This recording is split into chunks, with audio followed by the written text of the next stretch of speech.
Hello friends, तो आज हम बनाने वाले हैं प्रोटीन पिज़्ज़ा की रेसिपी। जी हाँ, आज हम बनाएंगे प्रोटीन पिज़्ज़ा। प्रोटीन पिज़्ज़ा नाम इसका हमने इसलिए रखा है क्योंकि ना तो हम इसमें मैदा का इस्तेमाल करेंगे, ना आटा का, ना ही ईस्ट का। फिर भी ये बिल्कुल सॉफ्ट, स्पंजी और टेस्टी बनेगा। तो इसे हम बनाएंगे बेसन और सूजी से। तो चलिए फटाफट से आज की इस मज़ेदार रेसिपी को स्टार्ट करते हैं। तो सबसे पहले हम लेंगे आधा कप बेसन।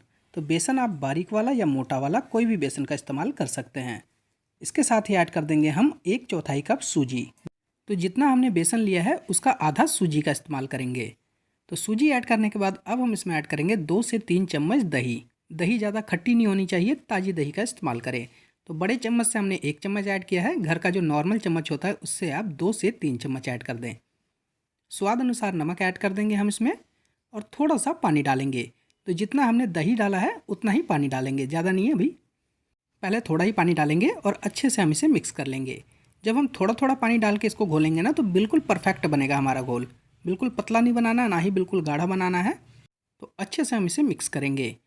जब आप पानी ऐड करेंगे ना, तो बेसन में गुठलियाँ पड़ जाती हैं। तो आप चाहे तो इसे हाथों से भी मिक्स कर सकते हैं, या फिर आप चाहे तो इसे ग्राइंडिंग जार में डाल के एक बार ग्राइंड कर दें, बिल्कुल फाइन हो जाता है ये।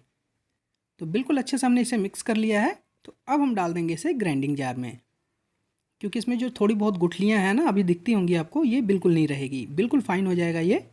तो इसको हम कवर करके ग्राइंड कर लेते हैं। जितना पानी डाला था उसी में ग्राइंड करेंगे हम। जब आप उसे वैसे देखेंगे तो गाढ़ा दिखेगा, बट ग्राइंड होने के बाद ये बिल्कुल पतला हो जाता है। ये देख सकते हैं, बिल्कुल फाइन हो गया ये, गुठलियाँ इसमें बिल्कुल भी नहीं है। तो अब हम इसमें डाल देंगे 2 पिंच बेकिंग सोडा। बिल्कुल थोड़ा सा डालेंगे। इससे ये होगा ना कि हमारा जो पिज़्ज़ा बनेगा बिल्कुल सॉफ्ट, स्पंजी और फूला फूला बनेगा। अगर बेकिंग सोडा आपके पास ना हो तो यहाँ पे आप इनो फ्रूट साल्ट का भी इस्तेमाल कर सकते हैं। थोड़ा सा हमने इसमें डाला है साबुत जीरा, इससे फ्लेवर बहुत अच्छा आएगा हमारे पिज़्ज़ा में।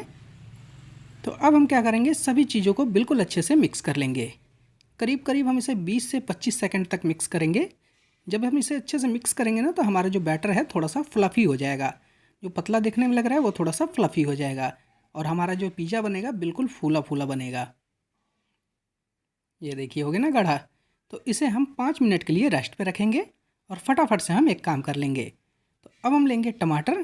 तो टमाटर हमें कौन सी लेने हैं, लंबे वाले टमाटर लेने हैं। जो देसी टमाटर होता है उसका इस्तेमाल नहीं करेंगे हम, क्योंकि उसमें रस बहुत ज़्यादा होता है। तो हमें रस का इस्तेमाल नहीं करना है, सिर्फ और सिर्फ टमाटर के छिलके का इस्तेमाल करना है। तो आप लंबे वाले टमाटर का इस्तेमाल करें, इसमें रस बहुत ही कम होता है। तो गोल गोल स्लाइस में हम कट कर लेंगे, जैसे हम सलाद के लिए कट करते हैं ना, गोल गोल स्लाइस।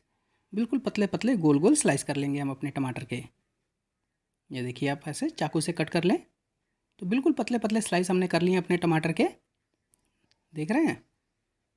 तो ढेर सारे स्लाइस हमने यहाँ पे कर लिए हैं टमाटर के। तो अब हम चलते हैं अपने पिज़्ज़ा को बनाने। तो पिज़्ज़ा बनाने के लिए हम पैन में डालेंगे सबसे पहले 1 से 1.5 चम्मच ऑयल। इसे मैं सरसों के तेल में बना रहा हूँ। आप चाहे तो इसे रिफाइंड ऑयल में भी बना सकते हैं, कोई दिक्कत नहीं है। तो सरसों के तेल को हम बिल्कुल अच्छे से फैला देंगे, और अब हम डाल देंगे अपने बैटर को। सारे बैटर को हम एक साथ ही ऐड कर देंगे। हमारे बाउल में जो बैटर लगा है उसे भी हम निकाल लेंगे। ये देखिए, ऐसे निकाल ले सारे बैटर को। तो अब हम अपने प्रोटीन पिज़्ज़ा को थोड़ा सा स्पाइसी बनाने के लिए इसके ऊपर से डालेंगे चिली फ्लेक्स। इससे थोड़ा सा चटपटा बनेगा हमारा पिज़्ज़ा। ये देखिए, ऐसे डाल दें। और अब हम क्या करेंगे, अपने टमाटर को लेंगे, जो हमने छोटे छोटे टुकड़े करके रखे थे ना गोल गोल। टमाटर को इसके ऊपर से ऐसे चारों तरफ बिल्कुल अच्छे से रख देंगे, चारों तरफ फैला के रखेंगे। ये देखिए, तो बहुत ही ईजी है। इसके लिए ना तो हमें ओवन की ज़रूरत है, ना ही हमने इसे बेक करना है। घर पे पड़े हुए पैन में ही आप इसे बना सकते हैं। तो इसे अब हम कर देंगे कवर, और गैस के फ्लेम को कर देंगे हम बिल्कुल लो। बिल्कुल लो करेंगे, मीडियम भी नहीं रखना, बिल्कुल लो कर देना है। और 5 मिनट तक हम इसे पकने देंगे। बिल्कुल नहीं हटाना इसके कवर को। स्टीम से ये बिल्कुल अच्छी तरह से अंदर तक पक जाएगा। 5 मिनट तक पकने के बाद हम इसके कवर को हटाकर देख लेंगे। तो 5 मिनट में ये बिल्कुल अच्छी तरह से नीचे से क्रिस्प हो जाता है। ये देखिए, ऊपर से भी ये पक चुका है वैसे तो, बट हम इसे ऊपर से थोड़ा सा सेकेंगे। तो 5 मिनट में ये नीचे से क्रिस्प हो गया है। तो अब हम इसे पलट लेते हैं। ये देखिए, पैन में बिल्कुल भी चिपका भी नहीं है, ये बहुत ही आसानी से ये निकल रहा है। तो अब हम इसे पलट कर दूसरे साइड से भी हल्का सा सेक लेंगे। तो सिर्फ और सिर्फ 2 चम्मच तेल का ही इस्तेमाल किया हमने, और बहुत ही सॉफ्ट और स्पंजी हमारा पिज़्ज़ा बनकर रेडी हो गया है। हल्का हल्का दबा देंगे हम इसे चारों तरफ से, ताकि ये अच्छे से सिक जाए। पलट लेते हैं इसे। ये देखिए, तो पिज़्ज़ा हमारा बिल्कुल अच्छी तरह से पक गया है। तो अब हम बनाएंगे इसके लिए तड़का, जो कि हमारे पिज़्ज़ा के टेस्ट को दुगना कर देगा। तो करछी में डालेंगे हम 1 से 2 चम्मच सरसों का तेल। सरसों के तेल में ही तड़का लगाएंगे। सरसों का तेल जब गर्म हो जाएगा तो उसमें हम डाल देंगे काले वाला सरसों, जिसे राई भी बोलते हैं। सरसों अच्छे से चटक जाए तब हम डाल देंगे इसमें हरा धनिया।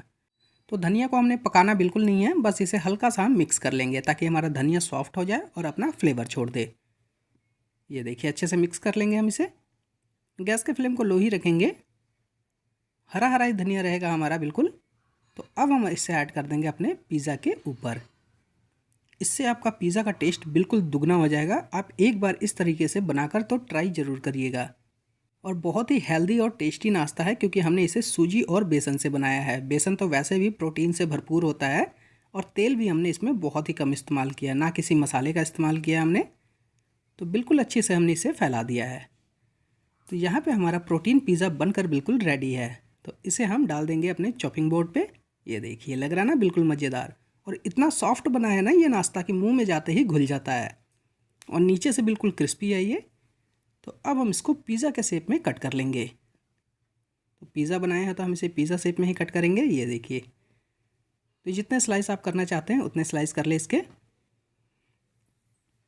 तो अभी मैं आपको दिखाता हूँ कि ये पिज़्ज़ा कितना ज़्यादा सॉफ्ट और स्पंजी बना है। देख रहे हैं इसके लेयर, कितनी मोटी लेयर बनी है। तो इस तरह से आप घर पे ही अपने प्रोटीन पिज़्ज़ा को बनाकर तैयार कर सकते हैं, जो कि बच्चों को भी देने के लिए बहुत ही हेल्दी और टेस्टी है। बच्चे अगर पिज़्ज़ा खाने की जिद करें तो आप एक बार उन्हें इस तरीके से घर पे ही पिज़्ज़ा बनाकर दीजिएगा। एक तो ये हेल्दी भी है और उन्हें टेस्ट भी बहुत पसंद आएगा। बाहर का पिज़्ज़ा खाना तो भूल ही जाएंगे वो। तो कैसी लगी आपको आज की हमारी ये मज़ेदार रेसिपी, कमेंट बॉक्स में आप ज़रूर बताएं। और एक बार मेरे कहने पे आप इसे ट्राई भी ज़रूर करें, आपको भी ये बहुत पसंद आने वाली है। तो आपसे एक निवेदन है कि अगर आपने अभी तक हमारे चैनल को सब्सक्राइब नहीं किया है तो प्लीज़ हमारे चैनल को सब्सक्राइब कर लें। हम ऐसे ही मज़ेदार रेसिपी आपके लिए लेकर आते रहेंगे।